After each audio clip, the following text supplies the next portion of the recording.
palavra. Eu disse que o louvor foi abençoado, porque muita coisa que foi cantada no louvor foi o que Deus colocou no meu coração para ministrar para a igreja. E essa é uma das boas coincidências, né? Que na verdade não há coincidência nenhuma, é o Espírito Santo que age em unidade para que a gente traga ao coração do povo de Deus uma única palavra, né? O título da mensagem é Do Medo à Fé. Do medo à fé. Porque há uma jornada e uma trajetória entre o medo até chegarmos à fé. Na nossa vida, todos nós passamos por tribulações, passamos por momentos difíceis, passamos por momentos de dor, de choro, de tristeza. E alguns dos momentos de nossa vida difíceis parecem se perpetuar, parecem não ter fim, ou parecem durar tempo demais. E isso nos incomoda, isso nos entristece, e isso abala por muitas vezes a nossa fé, e isso nos coloca em um estado de desânimo, em um estado de olhar para o céu e ver que o céu está de bronze, o céu está fechado, e nossa oração parece não subir, e Deus parece não nos ver, e Deus parece não nos ouvir. Mas só parece, porque como cantamos aqui, Deus nos vê em todo o tempo. Corroborando com o que cantamos, o Diácono Júnior abriu esse culto no Salmo 139, que Deus nos vê, nos conhece, conhece os nossos pensamentos e a palavra antes de sair da nossa boca. Mas como lidar com o nosso coração impaciente quando as dores, as situações difíceis duram tanto tempo? Como lidar com nossa impaciência? Como lidar com as nossas orações antigas que duram anos, meses, décadas e parece que nada acontece? O que fazer quando o dia mau se prolonga em nossas vidas? O que fazer quando a maldade, a violência, a injustiça parecem reinar de forma definitiva? O que fazer? Hoje a gente vai ver a história de um profeta Abacuque, e um diálogo honesto que ele faz com Deus diante de uma situação difícil que ele está vivendo, e ele precisava de respostas, e em Deus ele encontrou as respostas que precisava. Então abra suas Bíblias no livro de Abacuque. A gente vai se ater a esse livro, a gente vai passear por este livro.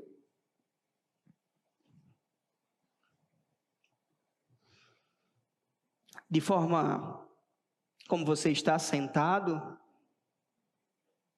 mas com toda a reverência, fique sentado, mas com toda a reverência. A gente vai ler alguns trechos deste livro. Um profeta menor, mas menor não porque era menos importante, né? Mas porque a escrita é um livro pequeno, então um profeta menor. E eu quero começar a leitura bíblica no capítulo 1, versos 1 ao 4. Todos encontraram? Sentença revelada ao profeta Abacuque. Até quando, Senhor, clamarei eu, e tu não me escutarás? Gritar-te-ei violência, e não salvarás. Porque me mostras a iniquidade e me fazes ver a opressão? Pois a destruição e a violência estão diante de mim. Há contendas e o litígio se suscita. Por esta causa a lei se afrouxa e a justiça nunca se manifesta, porque o perverso cerca o justo e a justiça é torcida. Feche seus olhos, vamos orar. Santo Deus, Pai, aqui está a Tua palavra, Senhor Deus. Pedimos em nome do Senhor Jesus Cristo que ela faça morada em nossos corações, que ela habite em nossos corações, que ela nos instrua, que Teu Espírito Santo fale conosco exatamente aquilo que o Senhor quer tratar para a Tua glória. Amém. Amém. Amém. Então, diante de uma dificuldade prolongada, Deus tratou o coração do profeta. E veremos essa transformação ao decorrer do livro. E eu queria citar pelo menos 3 pontos para a gente se ater. Primeiro, a fé que pergunta. Segundo, a fé que espera. E terceiro, a fé que adora. Então vamos lá? Qual é a primeira fé? A fé que pergunta, depois? E depois, a fé que adora. Então, primeiro ponto, a fé que pergunta. Há uma pergunta nesse texto que lemos. Até quando, Senhor? Até quando durará esse tempo difícil? Até quando verei a iniquidade reinar? Até quando a injustiça cercará o justo? Até quando esse tempo de dificuldade na minha vida vai durar? E para a gente entender esse questionamento do profeta, vamos entender um pouquinho o contexto que ele está vivendo. Ele vivia um dos períodos mais difíceis de Judá, um dos períodos mais difíceis do povo de Deus. O rei Josias havia promovido uma grande reforma espiritual, mas o rei Josias havia morrido. E depois da morte do rei Josias, o povo voltou à idolatria, uma degradação moral e espiritual no povo de Deus, no povo de Judá. E a corrupção era de um nível tão grande que essa corrupção invadiu os tribunais, não havia justiça naquele reino mais, os ricos exploravam os pobres, a violência aumentava cada dia, e a lei de Deus parecia desprezada. Se parece com um tempo em 2026, não? Corrupção, violência, exploração de pobres e a lei de Deus desprezada. Não há nada de novo debaixo do sol, as coisas só se repetem. Mas Abacuque olha para tudo isso, o profeta olha para tudo isso e clama: até quando, Senhor? Até quando tu não me escutarás? E é uma pergunta honesta de um coração humano, uma oração profundamente humana, pois se formos honestos com nós, com a gente mesmo, com nós mesmos, muitas vezes realizamos esse tipo de oração a Deus. Até quando, Senhor, passarei por sofrimento? Por que eu estou orando, Senhor, e o Senhor não me escuta? Será que o Senhor não está me vendo? Senhor, está doendo. Senhor, eu estou sofrendo. Senhor, estou chorando dia a dia. Estou cansado. As lutas têm esmagado a minha fé. As lutas têm me colocado em um estado de prostração. As dificuldades do meu casamento, as dificuldades com meus filhos, as dificuldades financeiras, as dificuldades no trabalho, as dificuldades no ministério, as dificuldades em relacionamentos com familiares. Todos nós passamos por lutas e por vezes essas lutas são difíceis demais e clamamos ao céu: Senhor, até quando? Até quando? Até quando injustiça? Até quando o Senhor permanecerá em silêncio? E talvez você tenha entrado por essas portas exatamente assim, questionando a Deus: até quando, Senhor? Até quando? E será errado fazer esse tipo de pergunta? Será errado questionar Deus? Será muita presunção a gente questionar Deus até quando? Depende. Se teu coração está disposto a ouvi-lo, não é pecado. Porque você está completamente desnudado, com um coração aberto ao Senhor, perguntando: Senhor, eu preciso do teu socorro. Responda-me, pois as minhas forças chegaram ao limite, chegaram ao fim.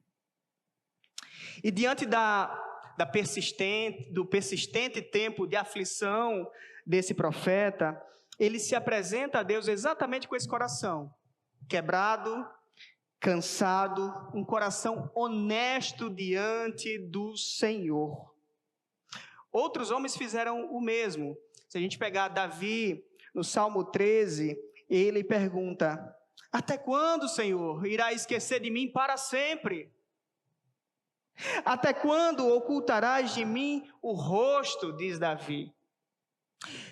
Outro profeta, Jeremias, capítulo 12, versículo 4, ele vai dizer: até quando a terra estará de luto? Asaf, no Salmo 73, vai dizer: por que, Senhor, os perversos prosperam? Porque, de fato, meus irmãos e irmãs, vivemos em um mundo de injustiça.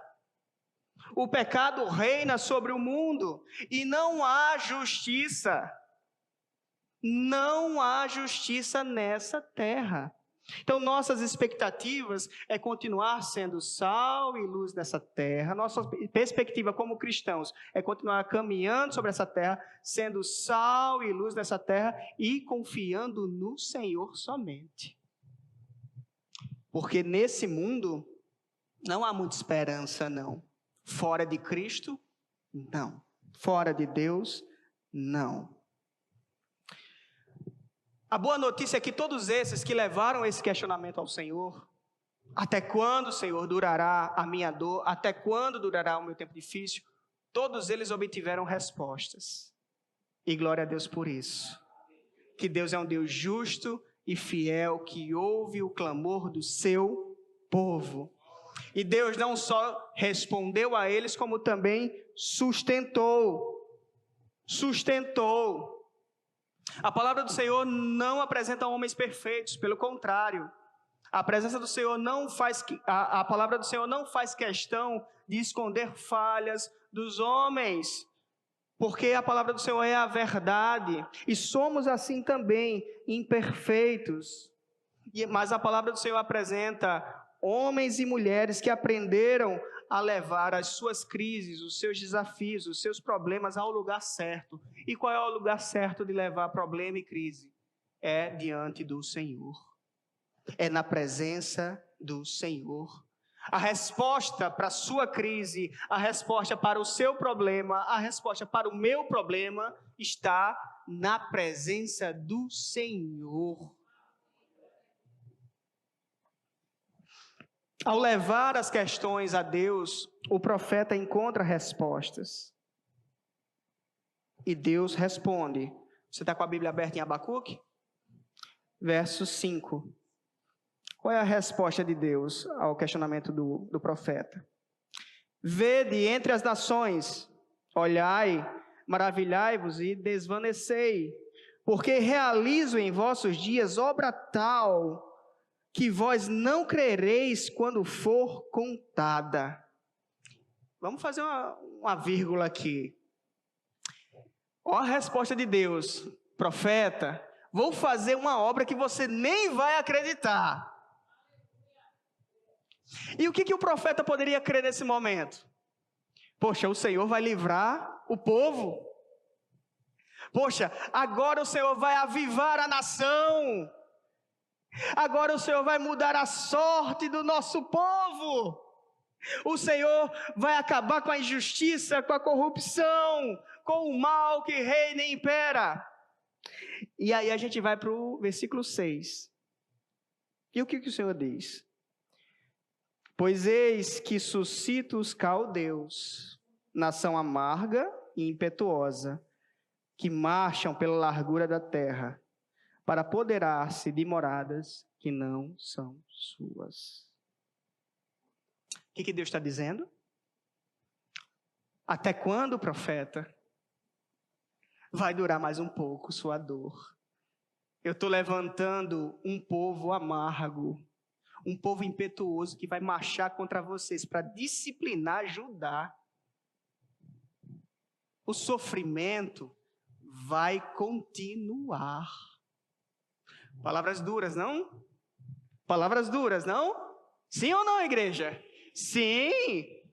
Então você vai ali, por isso que eu falei, não é pecado você perguntar a Deus até quando, desde que você esteja preparado para ouvir as respostas de Deus. Porque nem sempre a resposta de Deus é para livramento. Muitas vezes a resposta de Deus é: vai durar mais um pouco. Não é tão palatável, não é tão fácil de ouvir, afinal de contas ninguém aqui quer permanecer no sofrimento, na dor, no choro. Mas é o propósito de Deus para aquele povo, é o propósito de Deus para aquela nação.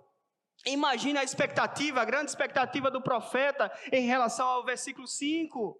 Vou fazer uma coisa que você nem vai acreditar. E realmente ele não acreditava que ia levantar uma nação impetuosa, uma nação injusta para trazer mais juízo sobre o povo de Judá. Mas essa é a verdade que Deus revela ao coração do profeta. Qual a lição que tiramos disso, meus irmãos? Nem sempre Deus responde aquilo que desejamos ouvir. Nem sempre. Os caminhos de Deus, costumeiramente, desafiam a nossa lógica, o nosso pensamento. Isaías 55, verso 8, nos diz o seguinte: os meus pensamentos não são os vossos pensamentos, nem os vossos caminhos, os meus caminhos. E é justamente nesse ponto, meus irmãos, que a nossa fé começa a amadurecer. Ela passa do medo e ela começa a amadurecer. Porque até então a pergunta do profeta: Senhor, onde estás? Até quando esse tempo de dor vai durar na minha vida? É uma pergunta de medo, é uma pergunta de aflição.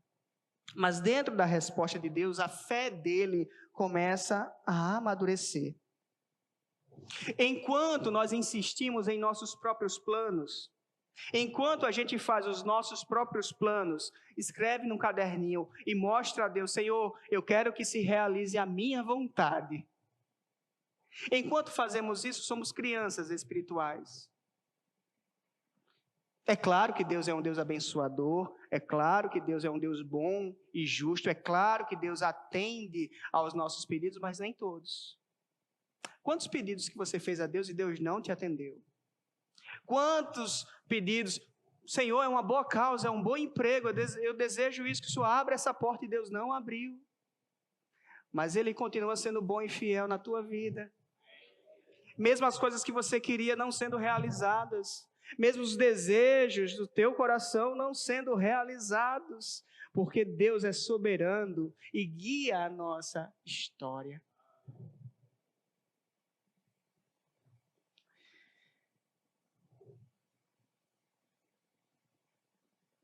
Talvez alguns de nós estejam vivendo exatamente esse momento, orando por uma porta aberta e Deus cada vez mais fechando, pedindo cura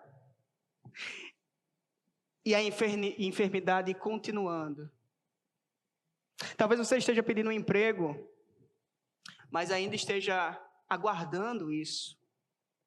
Talvez você pediu uma solução rápida para o teu problema, mas Deus está iniciando ali um processo. E precisamos ser maduros e entender isso com uma maturidade espiritual.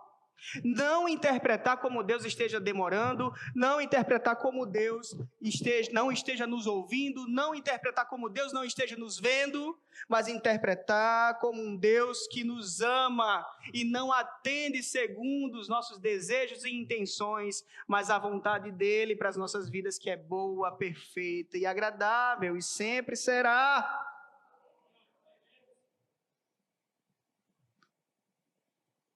Deus continua trabalhando em favor do seu povo, queridos. Mesmo quando os caminhos do Senhor ultrapassam a nossa compreensão. A gente não consegue ver o todo da história, mas o Senhor veio, o Senhor já está lá, o Senhor já está no amanhã, resolvendo tudo para o seu povo, para aqueles que se mantêm fiéis e justos. E isso nos leva ao nosso segundo ponto, que é: a gente viu a fé que pergunta, e agora é a fé que espera. A fé que espera. Vamos lá para o versículo 12 do capítulo 1. O profeta faz uma segunda oração. Ele fez a primeira oração, teve a resposta de Deus, e ele faz agora uma segunda oração. E ele começa a oração, no versículo 12, da seguinte forma: Não és tu desde a eternidade, ó Senhor, meu Deus, ó meu santo, não morreremos. Ó Senhor, para executar juízo puseste aquele povo. Tu, ó rocha, o fundaste para servir de disciplina. O profeta volta a falar com Deus. Mas observe algo interessante. Ele começa a oração não mais questionando Deus pelo tempo de dificuldade, mas começa a oração com uma verdade. Qual é a verdade?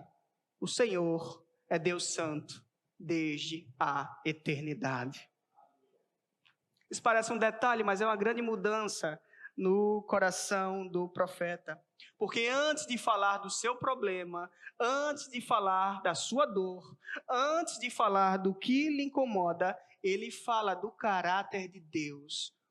É um Deus santo, é um Deus eterno, é um Deus imutável, é a minha rocha. Eu posso confiar, porque de eternidade a eternidade Ele está lá. Eu posso confiar nos seus caminhos e nos seus propósitos, porque Ele é um Deus santo, justo, fiel, que não desampara o seu povo. O profeta escolhe começar essa oração não pelas circunstâncias que lhe cercam, não pelo tempo difícil que lhe cerca. E isso é uma realidade para as nossas vidas, quando as circunstâncias nos confundem, quando as circunstâncias difíceis que passamos passam a confundir, a abalar a nossa fé, nos devemos nos apegar às verdades que revelam o caráter de Deus. Porque Ele, de fato, é um Deus imutável. O profeta está dizendo, em outras palavras: Senhor, eu não entendo o que o Senhor está fazendo com Judá. Eu não entendo o que o Senhor está fazendo com a minha vida, mas eu sei quem Tu és. E por isso eu confio em Ti.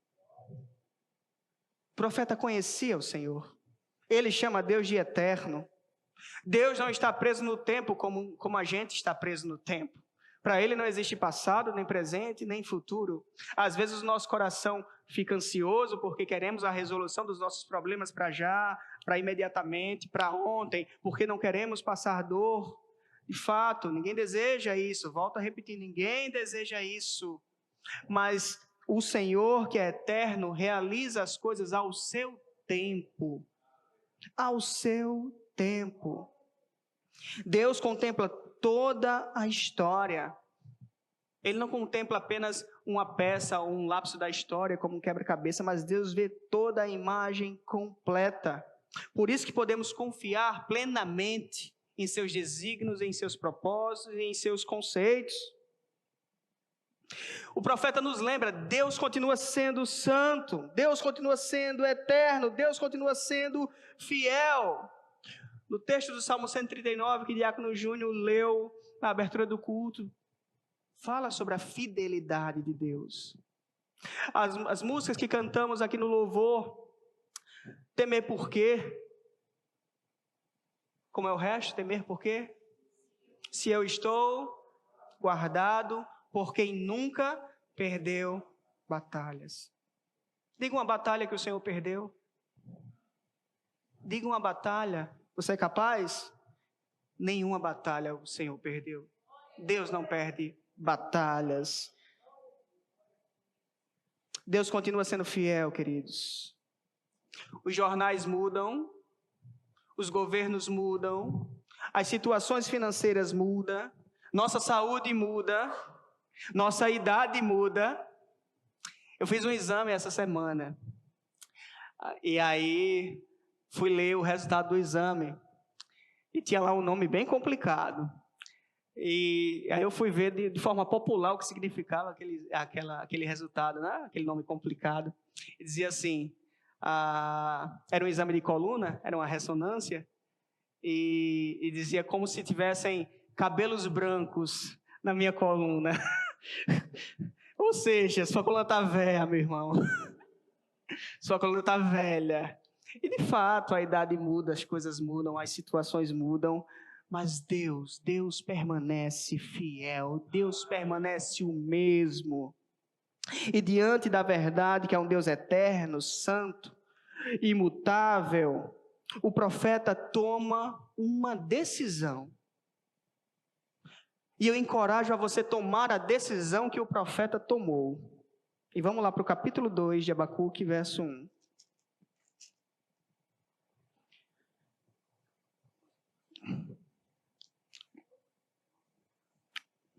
Qual a decisão do profeta?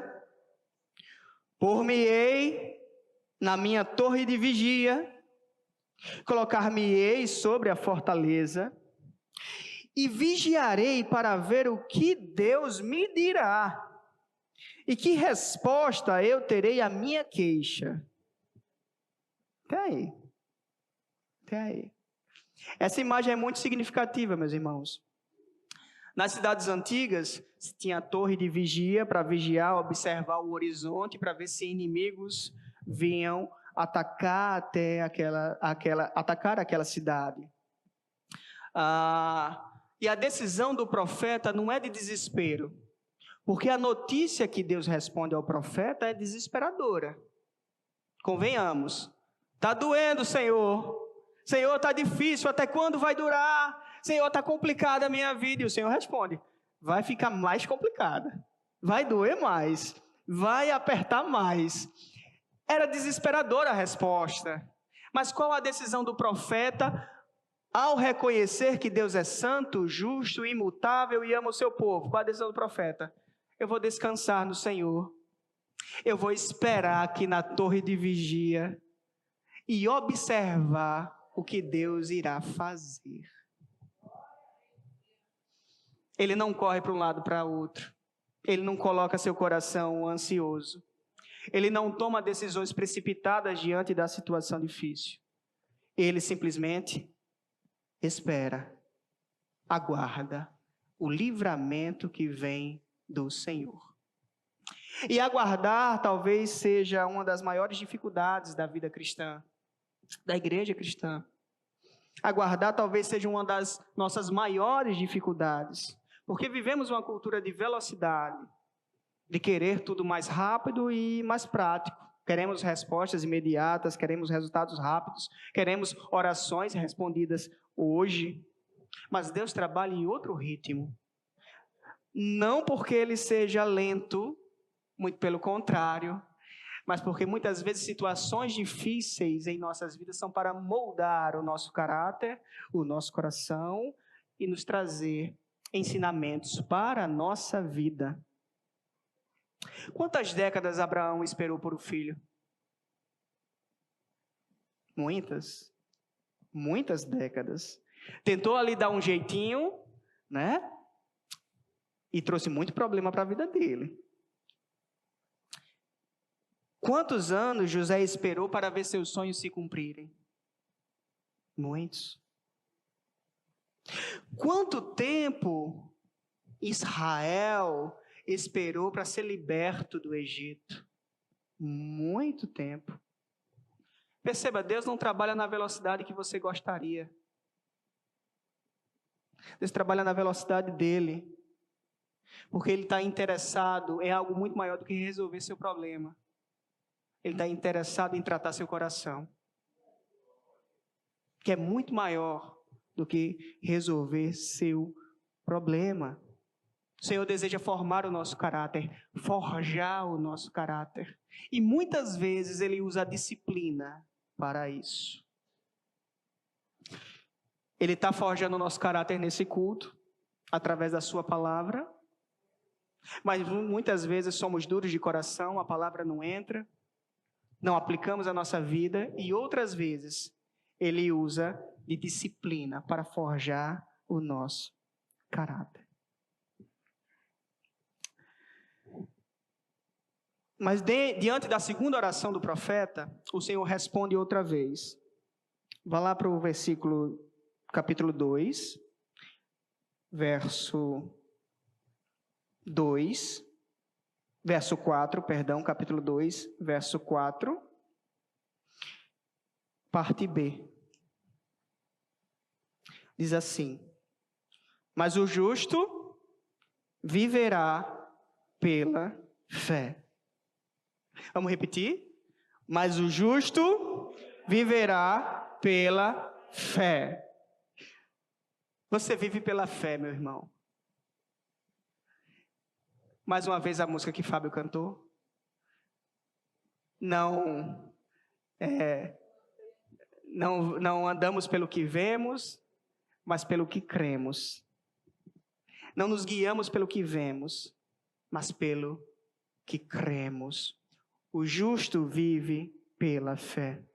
Essa pequena frase é um pilar da teologia cristã. A gente vê o apóstolo Paulo trazendo isso em Romanos, em Gálatas, e o livro de Hebreus também vai nos lembrar. E essa pequena frase é um refrigério para o coração aflito do profeta. Meu irmão, minha irmã, descanse. O justo vive pela fé. O justo não vive por conta das circunstâncias, por mais difíceis que elas sejam, por mais que os diagnósticos sejam mais atemorizantes, por mais que tua situação com o teu cônjuge, com seu filho, no teu ministério, na tua vida, no teu negócio, na tua empresa, possa lhe trazer algum tipo de medo ou temor. Você não vive pelas circunstâncias, você vive pela fé. A fé, queridos.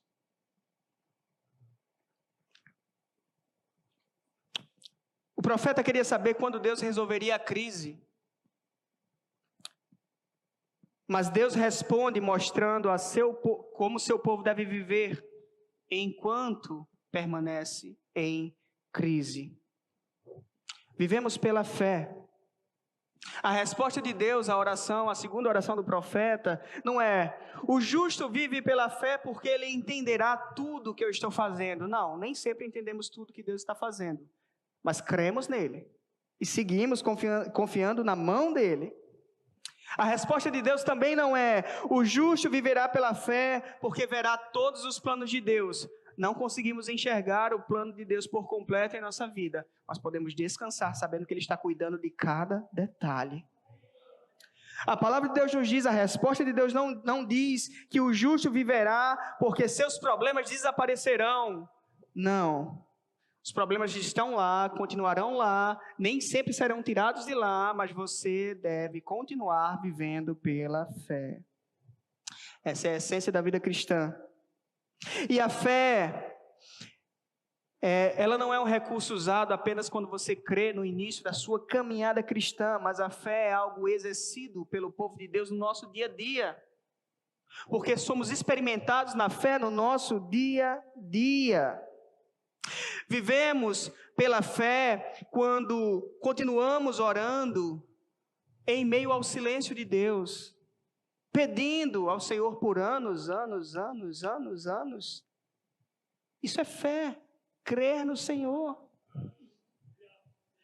Ano passado, boa parte de vocês viram a minha alegria em ter meu pai tantos anos aí orando por sua conversão. E ver ele hoje aqui com a gente, hoje eu vi ele caminhando para a sala de batismo. E Deus sabe como meu coração se alegrou.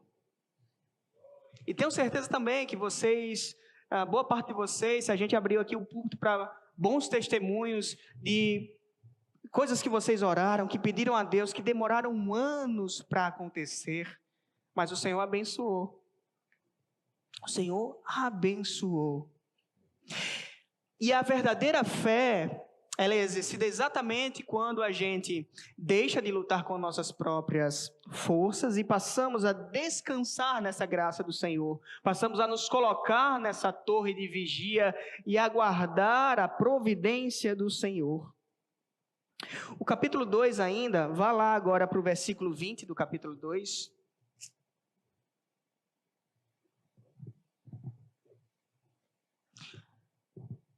Vamos ler juntos? Diz assim, o versículo 20 do capítulo 2. O Senhor, porém, está no seu santo templo. Cale-se diante dele toda a terra.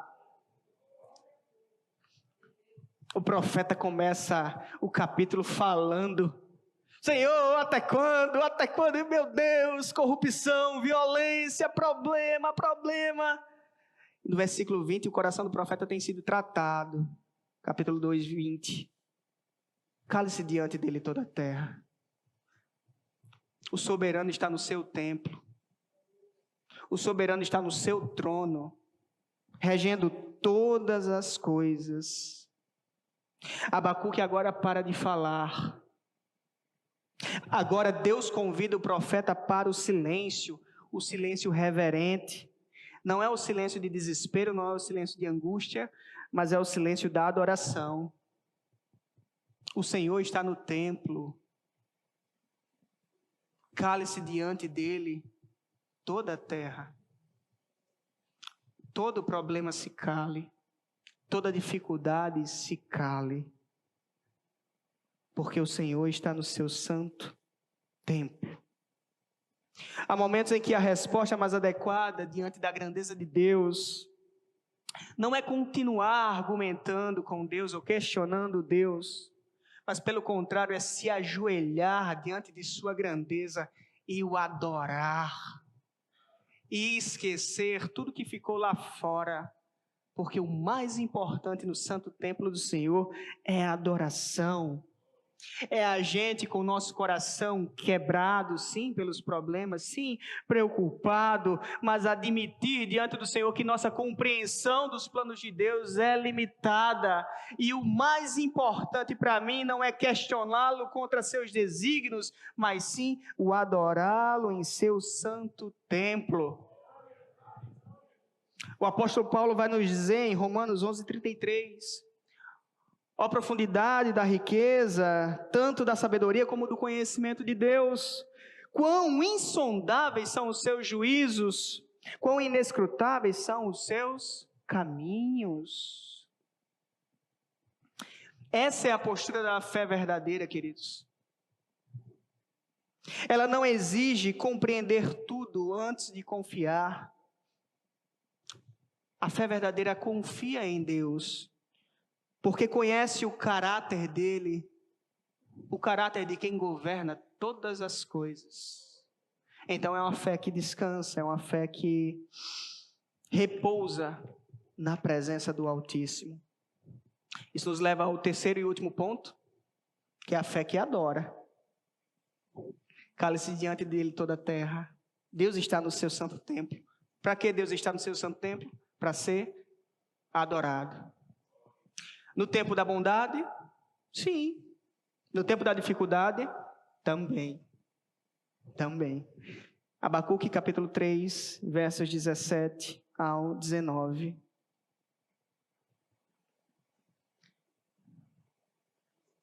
Convido você a ler junto também. E no momento da leitura, encher teu coração de alegria. Diz assim, vamos lá. Ainda que a figueira não floresça, nem haja fruto na vide, o produto da oliveira minta, e os campos não produzam mantimento, as ovelhas sejam arrebatadas do aprisco, e nos currais não haja gado, todavia eu me alegro no Senhor, exulto no Deus da minha salvação. O Senhor Deus é a minha fortaleza, e faz os meus pés como da corça, e me faz andar altaneiramente. Aleluia! Há uma mudança no coração do profeta, não há? Do capítulo 1 ao versículo 3. De um coração aflito a um coração cheio de fé. No terceiro capítulo encontramos aqui um coração adorador, um coração reverente, um coração que entendeu que maior do que as circunstâncias é o seu Deus, é a grandeza de Deus. E o que cabe a ele diante do momento de dificuldade é adorar a esse Deus. As circunstâncias não mudaram, queridos. Os babilônios, os caldeus, os neobabilônios vieram. O juízo de fato aconteceria. A crise nacional daquela nação continuava. Mas então o que mudou? Mudou que o profeta conheceu a Deus de forma mais profunda diante do seu tempo de aflição. E por vezes é isso que Deus quer tratar conosco. Conhecermos a Deus de forma mais profunda em nosso tempo de aflição. Abacuque descobre que o maior presente de Deus não é uma vida sem problemas. Não. O maior presente de Deus é a presença do próprio Deus na vida cheia de problemas. Captaram isso? E essa talvez seja a nossa maior necessidade. Deus não te prometeu uma vida isenta de problemas, meus irmãos. Não prometeu isso a ninguém. Mas Ele prometeu estar conosco todos os dias no tempo de nossa aflição. Todos os dias. No capítulo 1, a preocupação do profeta era: Senhor, resolve o meu problema. Agora a preocupação do profeta é: Senhor, glorifica o teu nome. A fé dele amadureceu. E essa fé que adora ao Senhor, independente das circunstâncias, independente dos problemas, não é uma fé ausente de sentimentos e emoções. E com isso, com essa palavra também eu não quero minimizar a tua dor. Tem pessoas aqui que passam dores terríveis, que passam situações terríveis. Aqui não é uma minimização do problema, nem muito menos uma fé alienada. Não vivemos uma fé alienada, vivemos uma fé racional, que pensa. O cristão também chora, e não há nada de errado em você chorar. O cristão também sofre, e não há nada de errado em você sofrer. O cristão tem medo, não há nada de errado em você ter medo. O cristão por momentos experimenta a ansiedade, e isso é humano. Isso faz parte da sua humanidade. A grande diferença é que, como cristão, conhecedor desse Deus extraordinário, desse Deus que governa tudo, desse Deus que está sob controle de tudo, a grande diferença é que suas emoções, seus sentimentos, não pilotam mais de forma definitiva o seu coração. Seu coração agora tem dono. O Senhor cuida do seu coração. E todas as suas emoções, todas as suas angústias, aflições, medos, ansiedades, devem ser depositadas na cruz, debaixo da cruz, aos pés do Senhor, para que então Ele trate e nos favoreça para a gente continuar a nossa jornada de vida, cantando, adorando ao Senhor, independente do momento difícil que estamos vivendo.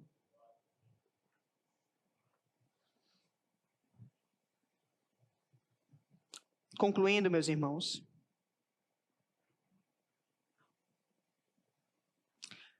quem faz das circunstâncias a fonte de sua alegria, viverá em constante instabilidade. Quem faz de sua alegria um bom emprego, dinheiro no banco,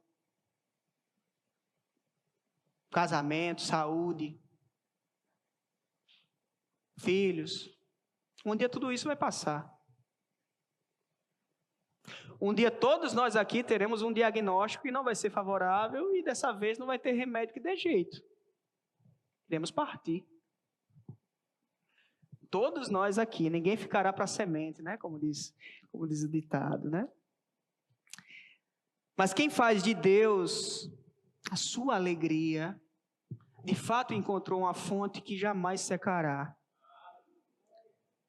Porque se ainda assim a morte nos alcançar, estaremos com Ele eternamente e gozaremos com Ele de vida eterna. Então, o máximo que a morte pode fazer conosco é nos aproximar de Deus. Ô, coisa boa. Coisa excelente. Excelente, né, João? Excelente. Então, se pudéssemos resumir o livro de Abacuque, já estou na conclusão, em 3 frases seriam: capítulo 1,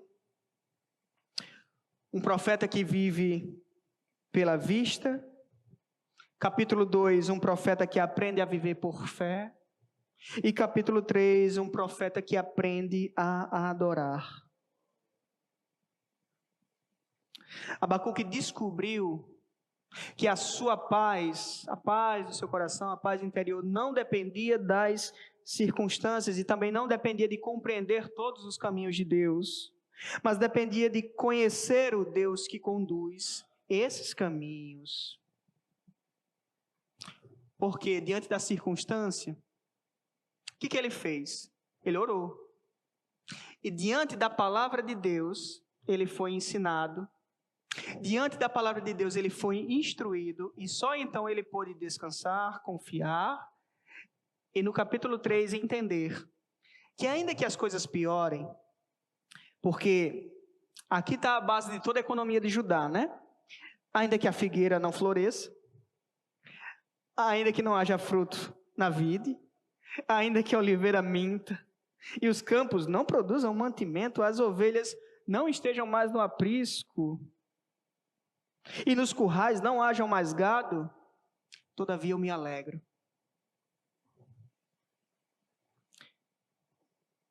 Se Deus tirar tudo que lhe dá uma segurança, porque temos coisas que nos dão segurança, né?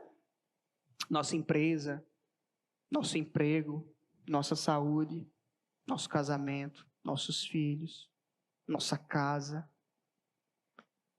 Se você perde tudo, continua alegre no Senhor? Cabe a cada um de nós refletir sobre isso. Porque esse profeta descobriu essa alegria, que a alegria dele não estava nas coisas. E se todas essas coisas que traziam segurança para ele fossem tiradas, todavia, contudo, eu me alegro no Senhor. Eu me alegro no Deus da minha salvação. Porque estou salvo em Cristo Jesus. Você está salvo em Cristo Jesus? Eu acho que tem gente meio salva aí. Você está salvo em Cristo Jesus? Aleluia! Se alegre no Deus da sua salvação. Aplicações finais para a igreja. Primeiro, leve suas perguntas até Deus. Leve seus questionamentos até Deus. Vale a pena você se apresentar em oração a Deus, sem nenhuma reserva no seu coração, com o coração completamente desnudado. E se tiver realmente passando um tempo do seu limite, se apresente diante de Deus dizendo: Senhor, até quando? Minhas forças estão indo, se esvaindo.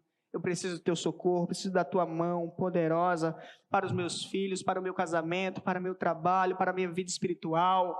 Eu preciso do Senhor. Segundo ponto, aprenda a esperar, a aguardar o tempo do socorro de Deus. Muitas vezes as coisas podem piorar, o louvor já pode subir, tá? Muitas vezes as coisas podem piorar, mas esperar é a chave, esperar pelo socorro do Senhor. Terceiro, faça da palavra do Senhor seu alimento diário. Não haja de forma precipitada, não queira dar seu jeitinho com a mão. Fica aqui comigo, deixa o pessoal do louvor passar. Não queira dar seu jeitinho com a mão, com sua inteligência, com seu plano, com sua estratégia. Ouça a palavra do Senhor primeiro para poder agir. Haja diante da direção do Eterno, que conhece o teu passado, o teu presente e também está lá no teu futuro. Quarto ponto, faça de Deus sua maior alegria. Meus irmãos, é humano ficar triste, mas permanecer triste não é coisa de cristão. Não é coisa de cristão permanecer triste. Se alegre no Senhor e faça dele a sua maior alegria. E para finalizar, eu queria que a gente voltasse aqui para o versículo 19 do capítulo 3. O Senhor Deus é a minha fortaleza, Ele faz meus pés como os da corça e me faz andar altaneiramente. A corça é um animal que tem pés diferenciados. Ele pode subir altas montanhas sem cair. Ele pode escalar altas montanhas sem cair. O Senhor não nos livra das montanhas, mas Ele nos ensina a caminhar sobre elas. A caminhar sobre elas. Ele faz os nossos pés como os da corça e nos faz andar de forma altaneira. De forma altaneira. Que a igreja do Senhor compreenda isso. Minha oração é que você compreenda isso. Que todos os dias você possa caminhar do medo à fé, do temor à fé, vivendo não pelo que você vê, mas pelo que você crê. Vivendo não pelas circunstâncias, mas pela própria palavra de Deus, na confiança do soberano que vive e reina para todo sempre. Amém. Amém.